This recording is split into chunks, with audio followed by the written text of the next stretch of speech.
I'm delighted to be able to present to you the plenary speaker for this morning, who is Spanish. And I'd like to acknowledge the work that he has done.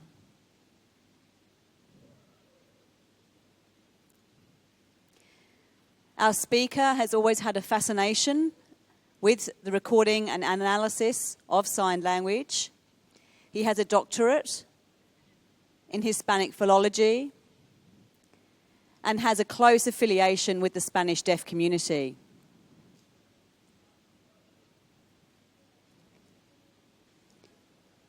His CV boasts many different research projects on sign language and linguistics.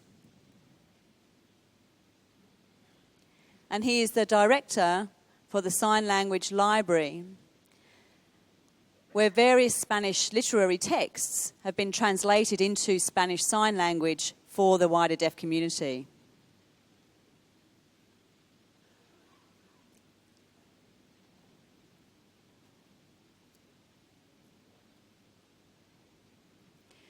Our speaker works at Alicante University and is also responsible for directing the Linguistics, Applied Linguistics and Sign Linguistics research centres. So I'm sure you'll all agree that our speaker this morning is a very impressive candidate. He'll be talking about sign languages as fraternal languages. So I'm very happy to welcome our speaker, Ángel Herrero.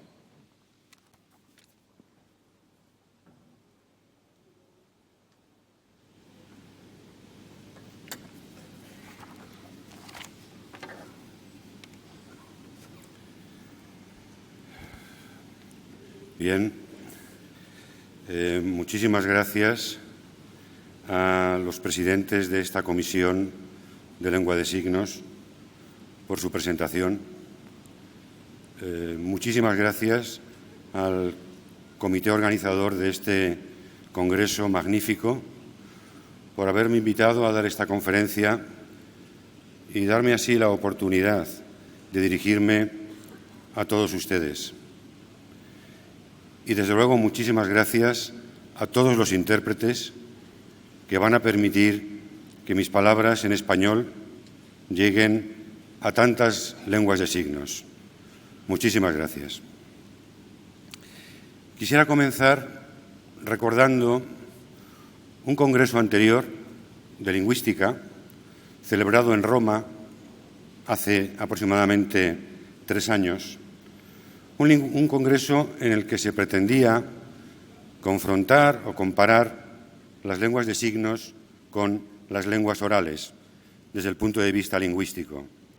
En aquel congreso, mi querido colega y lingüista de gran prestigio, Raffaele Simone, catedrático de Lingüística de la Universidad de Roma, comentando el impacto que le había producido a él el descubrimiento lingüístico de las lenguas de signos, declaró con cierto sentido del humor que él hasta entonces se había creído un lingüista, pero que a partir de entonces había comprendido que era solo medio lingüista. La mitad que le faltaba, evidentemente, correspondía al conocimiento de las lenguas de signos. Y como suele suceder cuando uno descubre la otra mitad de las cosas, esa mitad no solamente modificó la imagen del conjunto, es decir, la imagen general del lenguaje, sino también modificó la imagen de la mitad que ya se conocía, es decir, la imagen de las propias lenguas orales. El solo hecho de hablar de lenguas orales es precisamente ya un síntoma de que algo ha cambiado, porque hasta hace 30 años nadie hubiera dicho lenguas orales, solamente se hablaba de lenguas. Por lo tanto, el primer impacto de las lenguas de signos en la lingüística ha sido acabar con el fonocentrismo del lenguaje.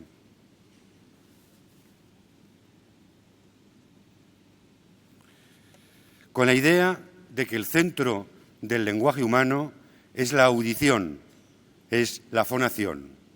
Eso ha cambiado. Y este cambio tiene una trascendencia, desde mi punto de vista, similar a otros cambios de la humanidad.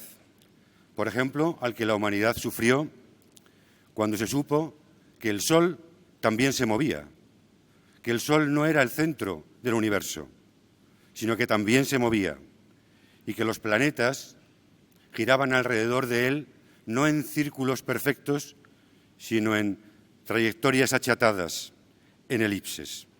Acabó el heliocentrismo y la imagen del mundo se transformó radicalmente. Permítame que yo compare el impacto de las lenguas de signos en la lingüística con esta extraordinaria revolución y también con otras más recientes del siglo XX, con la imagen del mundo que nos ha dado la teoría de la relatividad. Espero que más adelante, en esta conferencia, puedan ustedes comprender que estas comparaciones no son metafóricas, ni siquiera tampoco son excesivas. Espero que vean que son bastante rigurosas de en qué sentido las lenguas de signos han cambiado nuestra concepción del lenguaje. Cuando decimos, siguiendo los catálogos de lenguas de todo el mundo que conocemos, que en el mundo existen aproximadamente unas 7.000 lenguas orales conocidas, algunas de ellas ya desaparecidas, y unas 120 o 150 lenguas de signos, aunque yo estoy convencido de que hay bastantes más, no caemos en la cuenta de que hace un siglo, a comienzos del siglo XX, estas cifras eran radicalmente diferentes. Se conocían poco más de 1.000 lenguas orales y las lenguas de signos o eran desconocidas o se consideraban una sola y universal y, desde luego, no habían merecido el reconocimiento de ser lenguas. El siglo XX comenzó con una búsqueda incesante de nuevas lenguas, sobre todo amerindias y polinésicas. Se descubrieron categorías nuevas que no estaban en las lenguas conocidas, como los clasificadores, como los evidenciales y otras. Y este siglo XX, que empezó buscando lenguas nuevas, acabó modificando la concepción del lenguaje.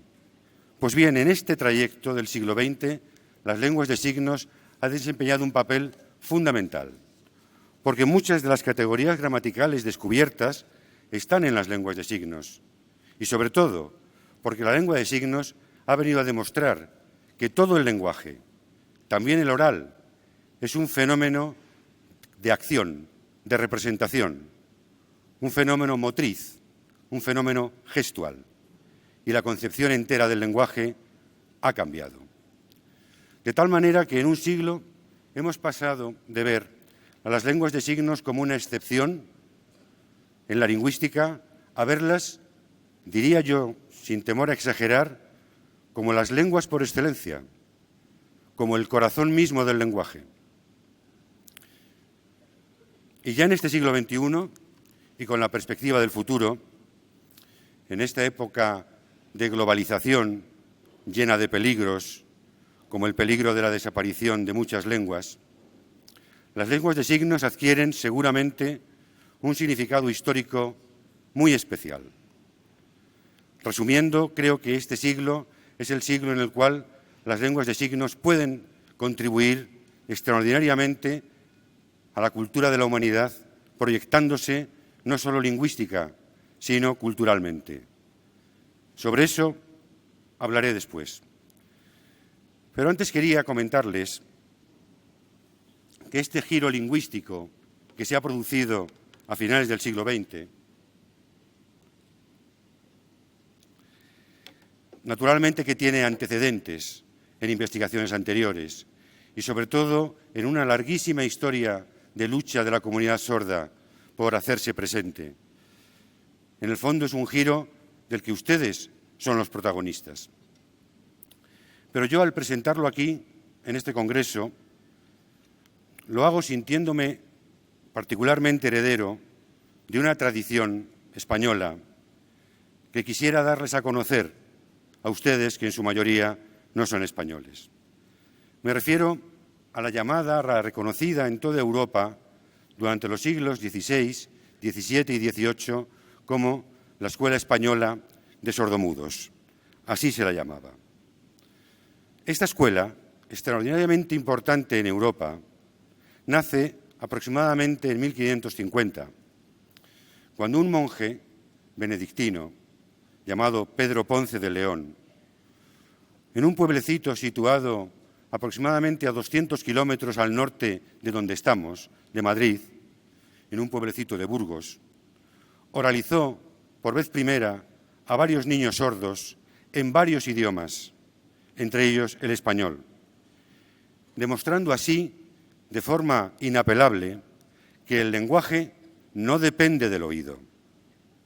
El lenguaje no depende del oído. Esta iniciativa tendrá un gran desarrollo en el siglo XVII gracias a la publicación de un libro, cuyo nombre tienen ustedes en la pantalla, de otro autor español, Juan Pablo Bonet. Este libro se difundió por toda Europa. Prácticamente todos los maestros, todos los profesores de niños sordos de Europa de los siglos XVII y XVIII lo leyeron y lo utilizaron. Y el propio abad Lepé lo consideró y lo recomendó como un libro fundamental. Hubo otros autores, pero yo me quiero referir ahora muy concretamente a un representante tardío de esta tradición, que es Lorenzo Hervás. De este gran lingüista es de que yo me siento especialmente heredero y del que me gustaría que ustedes se llevaran un recuerdo, a ser posible, imborrable. Que no me recordaran a mí, que le recordaran a él, que en este año ya de hace tanto tiempo, hace 212 años, publicó en su exilio en Roma un libro llamado precisamente Escuela Española de Sordomudos. Un libro en el que por primera vez estudia la gramática de la lengua de signos. Él todavía creía que era universal. La lengua de signos que él estudia y aprende de primera mano es la lengua de signos italiana, puesto que él residía en Roma. Y su estudio precisamente daba directamente al patio del Colegio Público de Sordomudos de Roma. Allí vio a los niños comunicarse, se asombró de esa comunicación, se puso en contacto con varios de ellos y aprendió la lengua de signos italiana. Este gran erudito había publicado 10 años antes el catálogo de lenguas más importante del mundo. Catalogó 300 lenguas, muchas de ellas hasta entonces desconocidas, y fue considerado en toda Europa como un sabio. Pues bien, Lorenzo Hervás estudia la gramática que él llamaba mental de los sordomudos y la compara con sumo detalle con la gramática de estas 300 lenguas orales. Y extrae consecuencias verdaderamente extraordinarias. Primero, que la gramática de la lengua de signos es congruente con la gramática de todas las lenguas del mundo, que presenta rasgos que están en las lenguas del mundo. Por ejemplo, descubre que no tiene artículos, como el latín, que tiene clasificadores, como muchas lenguas amerindias, que tiene tiempos sin flexión, como el chino, que tiene posposiciones más que preposiciones, como el vasco, que tiene número dual, como algunas lenguas semíticas. Descubre esto, pero además va más allá y propone que las lenguas de signos son la verdadera lengua natural de la humanidad y que su gramática es la esencia de todas las gramáticas. En estos descubrimientos, Hervás sigue en cierto modo una tradición filosófica europea, cuyos nombres tienen ustedes en la pantalla, no me puedo detener en ellos, pero esta serie de filósofos, de manera ocasional, ya habían ido considerando las lenguas de las personas sordas como las verdaderas lenguas naturales de la humanidad. Las habían tomado como criterio para distinguir las lenguas formales de las lenguas naturales. El último que ven en la pantalla, Humboldt, revolucionó la lingüística en el siglo XIX. Pero volvamos un momento a Hervás. Hervás, además de adelantarse 200 años al estudio de las gramáticas de la lengua de signos, realizó otro descubrimiento fundamental, que tiene que ver con lo que les decía al principio, con la transformación de la imagen de las propias lenguas orales. Un descubrimiento que será retomado también a finales del siglo XX, como el estudio también gramatical de las lenguas de signos. Es el descubrimiento de que las lenguas orales son bimodales, que no se procesan solo por el oído, que se procesan también por la vista de la boca y también por la vista de la escritura. Este descubrimiento para su época era verdaderamente atrevido y tendremos que esperar a finales del siglo XX para encontrar autores, lingüistas, que empiezan a darse cuenta de que esto es así, de que las lenguas orales son lenguas bimodales. Ahí tienen ustedes algunos autores. Lieberman, por ejemplo, en 1967, descubre que los oyentes no procesan el sonido acústicamente, sino articulatoriamente. El oyente, cuando oye un sonido, realiza a través del cerebro el movimiento articulatorio correspondiente a ese sonido y así lo reconoce. Reconocer un sonido es realizar la articulación de ese sonido, la articulación motriz. Posteriormente, McGurk y su equipo demuestran, por ejemplo, se llama el efecto McGurk, que si un oyente recibe un sonido, pero ve en la boca la configuración de otro, por ejemplo, si ve que se le hace la configuración del sonido ga, pero oye el sonido ba, y hay por lo tanto una contradicción entre el sonido y la forma de la boca, el oyente, cualquier oyente, hace una suma de ambas instancias y le parece haber entendido da. Por lo tanto, el oyente procesa el sonido también visualmente. Y por último, Rizzolatti y su equipo, a finales del siglo XX, descubrieron las llamadas neuronas espejo. Unas neuronas que están muy cerca del área de Broca, en el cerebro, y que tienen un papel extraordinario en la comprensión. Demostró Rizzolatti que comprender una acción intencional, cualquiera, también un mensaje lingüístico, es realizar la acción motriz equivalente a esa acción.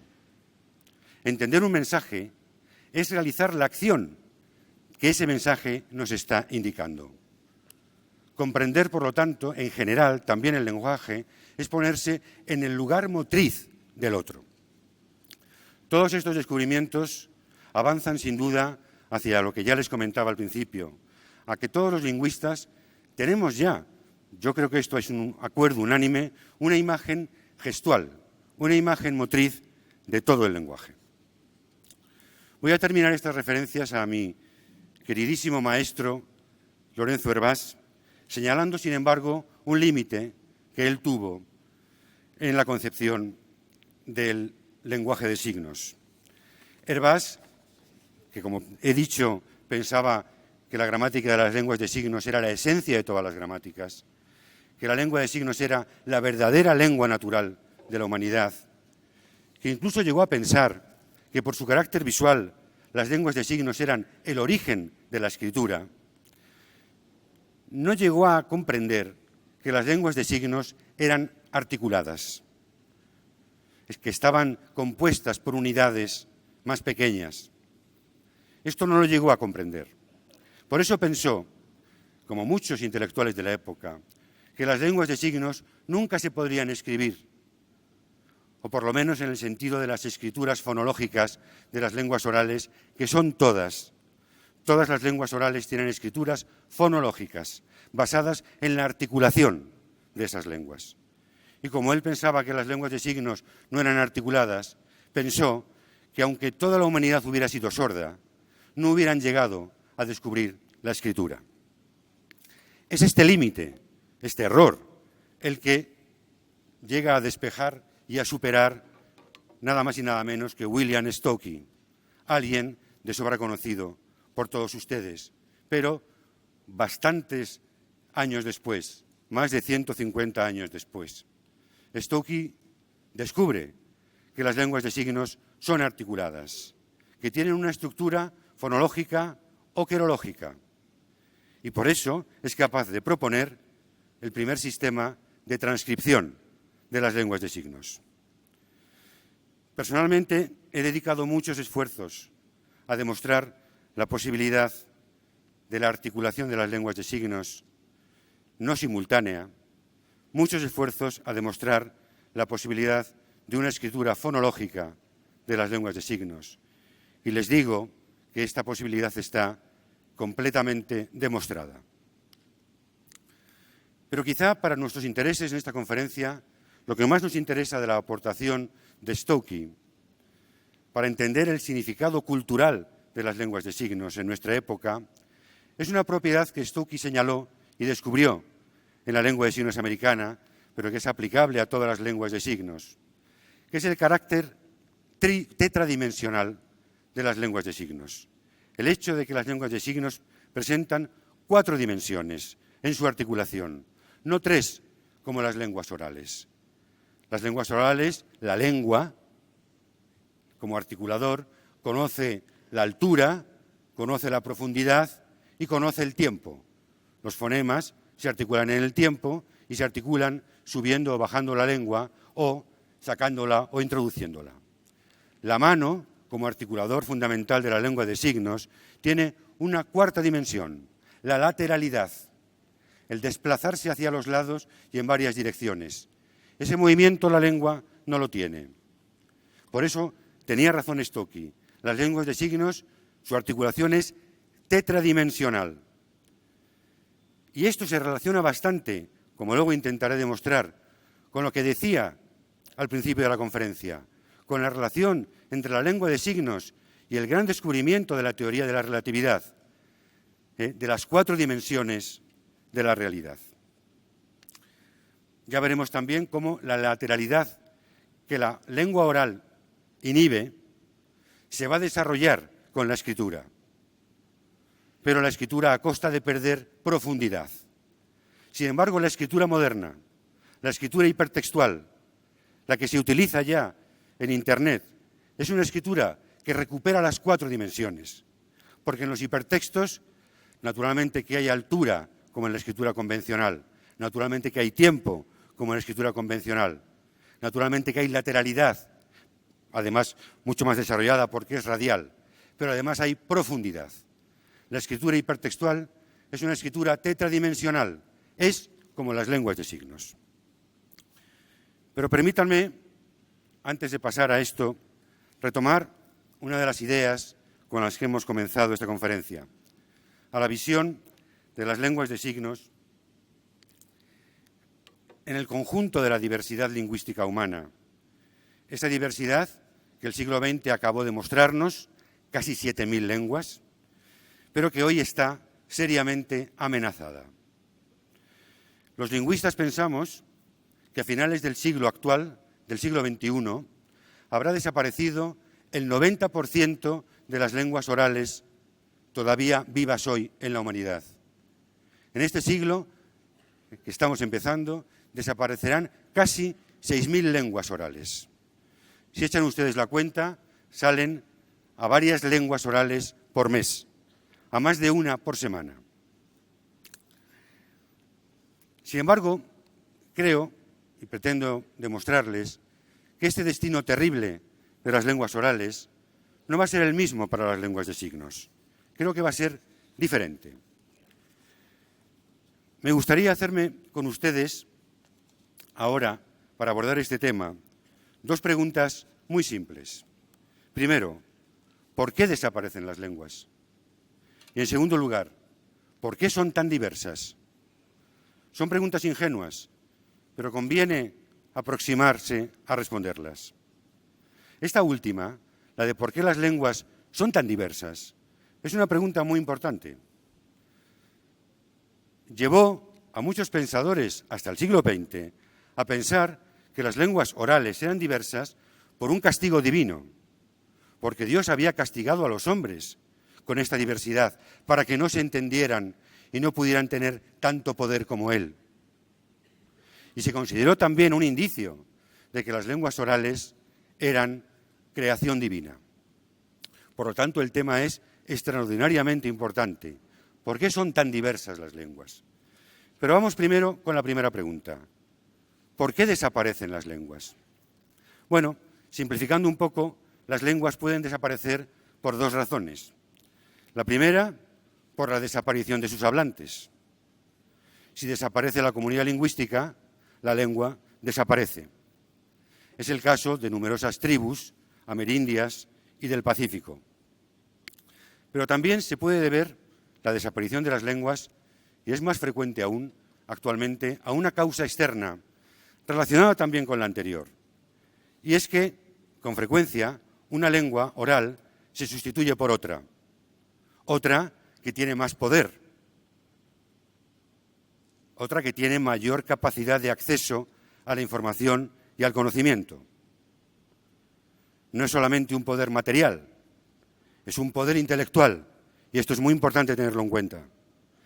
Así, por ejemplo, pasó con la lengua primitiva en España, que era el ibero. El ibero fue sustituido por el latín. Y ahora nosotros somos, en España, herederos de aquel latín. Como muy bien saben todos ustedes, porque la mayor parte de ustedes viven en países donde hay varias lenguas orales, en estos países las lenguas orales se pueden sustituir una por la otra. Y hay numerosas personas que piensan que muchas lenguas van a ser sustituidas por el inglés. Pues bien, una primera diferencia en el estado actual de desaparición de lenguas, que me parece muy significativa, es que, frente a las lenguas orales, las lenguas de signos son, hasta cierto punto, insustituibles. El bilingüismo de una lengua de signos y una lengua oral, que funciona maravillosamente a nivel educativo, en los sistemas de educación bilingüe y bicultural, no llevará nunca, desde mi punto de vista, a la sustitución de la lengua de signos por la lengua oral. Esto quiere decir que la desaparición de las lenguas de signos, si se produce, se producirá solo y exclusivamente por la primera razón, por la extinción de la comunidad lingüística. Vamos ahora con la segunda pregunta que nos hacíamos. ¿Por qué las lenguas son tan diversas? Bueno, les voy a dar dos razones de la diversidad de las lenguas orales. La primera es que ya sabemos que las lenguas orales se fueron diversificando a medida que el Homo sapiens, nuestro antecesor, fue poblando el planeta. El Homo sapiens partió de África, de la zona de Kenia y Tanzania, hace unos 100.000 años. Según los descubrimientos arqueológicos y antropológicos, este hombre todavía no hablaba, no tenía los músculos necesarios para practicar la fonación, como hacemos nosotros ahora. Y si fue capaz de desplazarse y de conquistar la tierra, seguro que disponía de un sistema simbólico, que no puede ser otro que el sistema manual, el sistema de una lengua de signos que desconocemos, pero que no tenemos más remedio que pensar que existió. Pues bien, este hombre, a medida que fue poblando la tierra, fue desarrollando las grandes familias lingüísticas. Es muy significativo, y cuando estudiamos las grandes familias lingüísticas orales, vemos que coinciden con esas mismas flechas, que son las flechas de la expansión del Homo sapiens.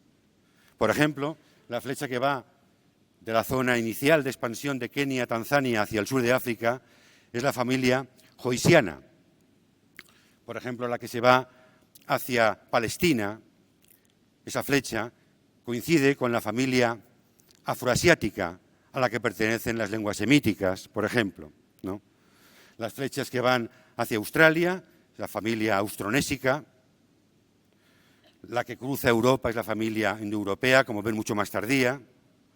En fin, la que cruza el continente asiático y va hacia América es la familia lingüística paleosiberiana. En América, en el norte, encontramos una nueva familia lingüística. la familia Nadené y luego la familia amerindia. Por lo tanto, las familias lingüísticas orales coinciden con la expansión del sapiens. Primera idea, por lo tanto, la diversidad de las lenguas orales está relacionada con la expansión del Homo sapiens y, por lo tanto, en cierto modo terminó cuando esa expansión terminó. Segunda idea, quizá más importante. La diversidad de las lenguas orales tiene que ver con el origen. Es decir, cuanto más atrás nos vamos en el tiempo, más diversidad existe. Les voy a poner dos ejemplos. En las zonas de tribus conocidas, donde ha persistido un estado cultural paleolítico o subneolítico, es decir, donde no se ha llegado al estadio neolítico, por ejemplo, suceden numerosas tribus de la zona centro-occidental de África, la zona actual del Níger-Congo. También sucede en numerosas zonas de la isla de Nueva Guinea, Papúa, la que está encima de Australia. Allí es donde hay más diversidad de lenguas. En la primera zona que les he indicado, la actual de Níger-Congo, están datadas actualmente 1.500 lenguas orales. En esa porción de tierra tan pequeña como es la mitad de la isla de Nueva Guinea, la zona de Papúa, la que está encima de Australia, una extensión bastante inferior a España, hay datadas más de 800 lenguas. Y precisamente coincide con zonas donde no se superó el estado subneolítico. Por lo tanto, la diversidad tiene que ver con el origen, tiene que ver con el empeño de la diferenciación, con la identificación también, pero con la identificación en base a la diversidad con el contrario. Creo que esto se dice pocas veces, pero creo que no se dice por un cierto prejuicio. La diversidad muchas veces está acompañada de la exclusión. No es necesariamente inclusiva. En ese sentido, quiero decirles que me parece evidente que mientras que las lenguas orales son, entre ellas, prácticamente inaccesibles, las lenguas de signos son comparativamente muchísimo más accesibles. Los oyentes no entendemos a ninguna otra lengua oral prácticamente más que la nuestra de origen.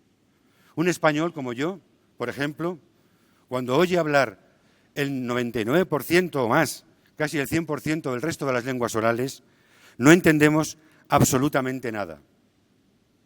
El sonido ha sellado la diferencia. El sonido hace las lenguas inaccesibles. Yo no puedo entender, no puedo procesar los 5 tonos del chino. Es radicalmente imposible.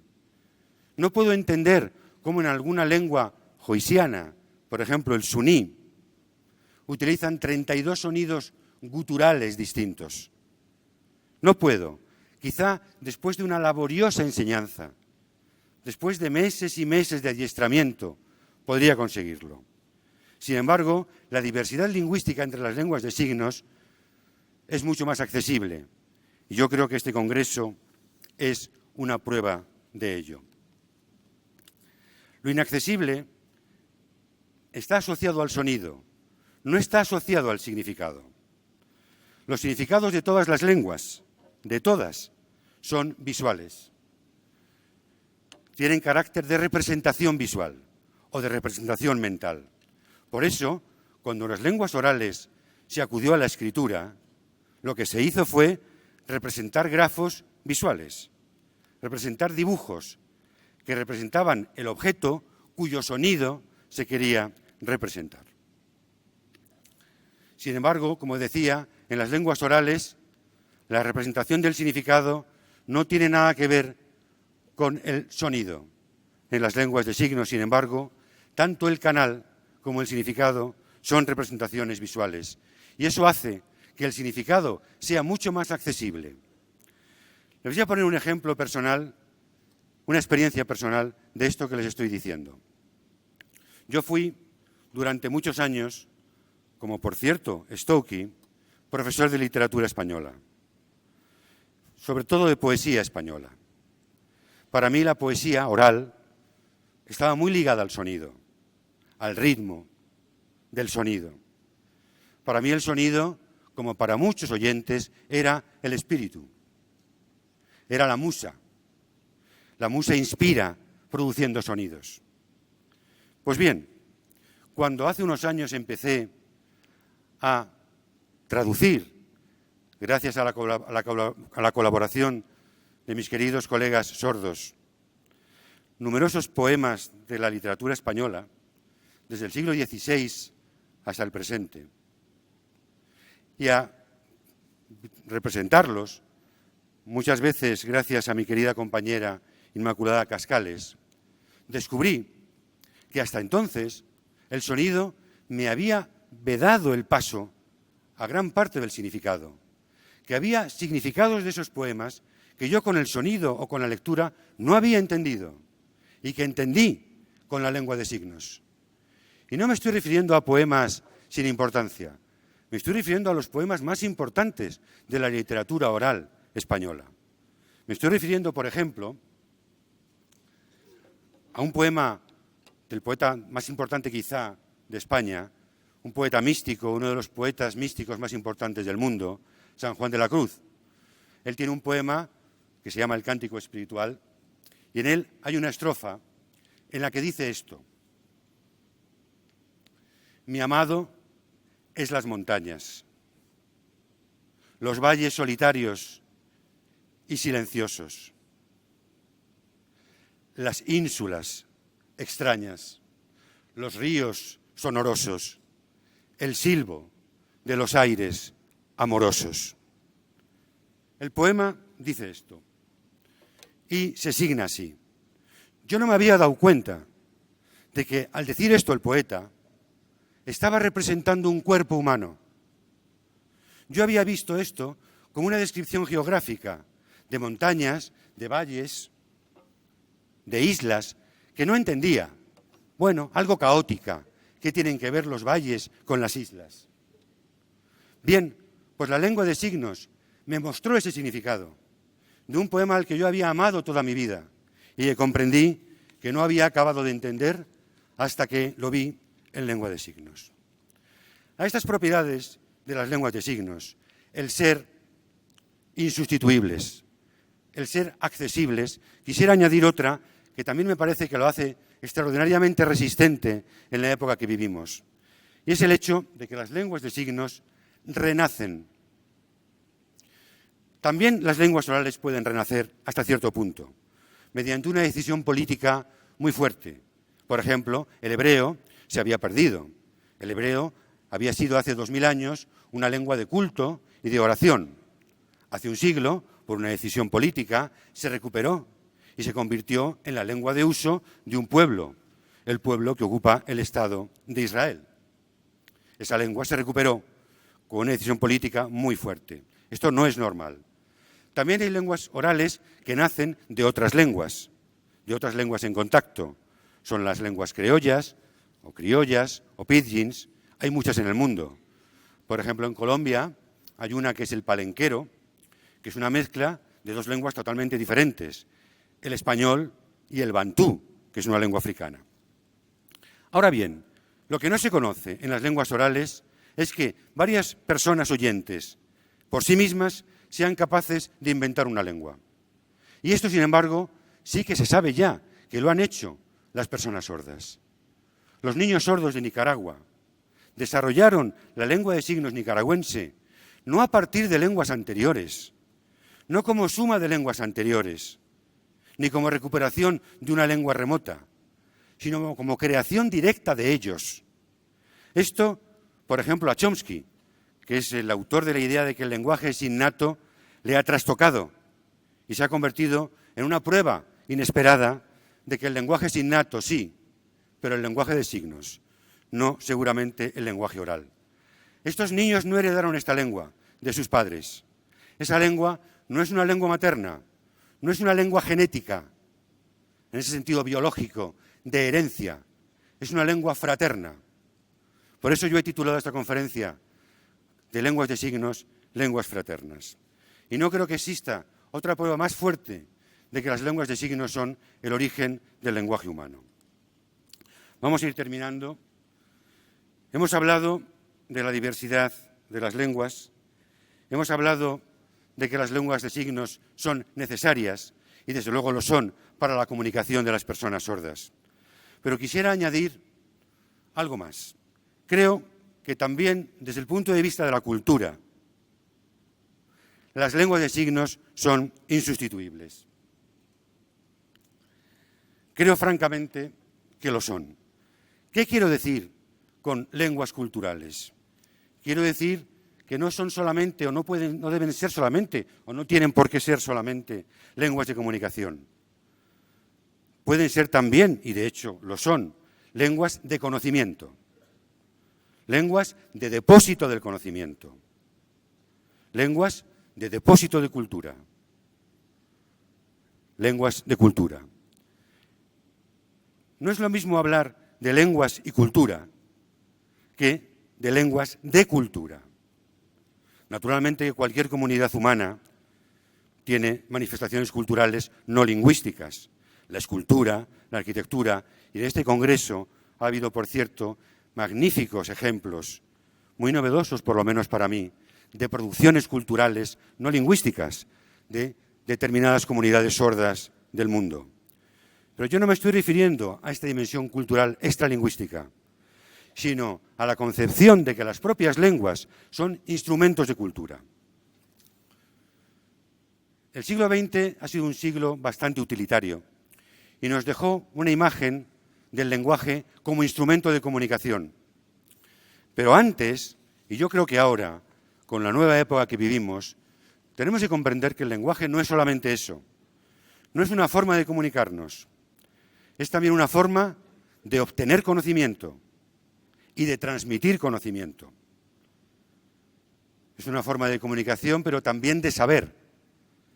Vivimos con el lenguaje, pero con el lenguaje también dejamos nuestro legado. El lenguaje no es solamente presente, es presente y memoria, es presente y proyecto. Todas las comunidades lingüísticas han dejado con su lengua, si han dispuesto de un registro, han dejado también un legado. Y gracias a ese legado hemos podido conocerlas y hemos podido conocer su conocimiento. No quiero decir con esto, no me entiendan mal, que la posibilidad de ser lengua de cultura o de dejar un legado esté limitado a la escritura. Desde luego que la escritura ha hecho muchísimo para que podamos conocer lo que pensaron los egipcios, lo que pensaron los griegos, etcétera. Pero no es el único tipo de registro. Hoy día tenemos el registro visual, evidentemente. Antes no lo teníamos y por ello pues nos cuesta mucho hacer estudios de historia de las lenguas de signos. Tenemos que acudir, como en España, a ciertos diccionarios. En España hubo uno a mediados del siglo XIX, donde hemos encontrado 1.500 signos descritos con mucha exactitud, pero no podemos disponer de otro tipo de registro visual porque no existía, ¿verdad? La humanidad conoció, antes de la escritura, otro tipo de registro, más importante quizá que la escritura, que es la poesía. La mayor parte del conocimiento de las sociedades cultas primitivas se transmitieron por vía oral, sin escritura. La Ilíada, la mayor parte de los textos sagrados del mundo, se produjeron cuando no había escritura y se transmitieron porque estaban escritos en un formato rítmico, métrico, que lo hacía memorable. Era fácil de recuperar, igual que es fácil de recuperar una poesía o una canción. Este registro es fundamental. Toda la filosofía griega, por ejemplo, hasta Platón, la conocemos por este registro, porque se transmitió por vía oral. Ahora es curioso que cuando llegó la escritura, la poesía no desapareció. La escritura no tenía que acudir a la memoria. Lo lees y ya está. No hay que acudir a fórmulas métricas que hay que aprender. No. Y a pesar de eso, la escritura no hizo desaparecer la poesía. ¿Por qué? Porque la poesía tenía una virtud que la escritura no tiene, que es precisamente la tetradimensionalidad. Porque la poesía ha sido también siempre danza. Y el poeta, aunque componga sin moverse, está pensando en el movimiento, está pensando en la danza. Y en ese sentido la poesía siempre excederá a la escritura, que carece de esa propiedad. La poesía, curiosamente, es como las lenguas de signos, tetradimensional. La fonación fue perdiendo la lateralidad, como ya he dicho. Y bien, la escritura, como he dicho también al principio, la recuperó parcialmente, la escritura hipertextual la recuperó completamente. Es muy interesante que el nuevo sistema de escritura, la escritura en Internet, haya recuperado las 4 dimensiones de las que carece la lengua oral, pero que la lengua de signos posee. Si hay un aspecto que demuestra la actualidad, la vigencia de las lenguas de signos en esta época, creo que es este. Ahora, en el fondo estaban ya en la antigüedad. Y permítame, para terminar, hacer ahora un viaje no al futuro, sino al pasado, y volver también otra vez a España.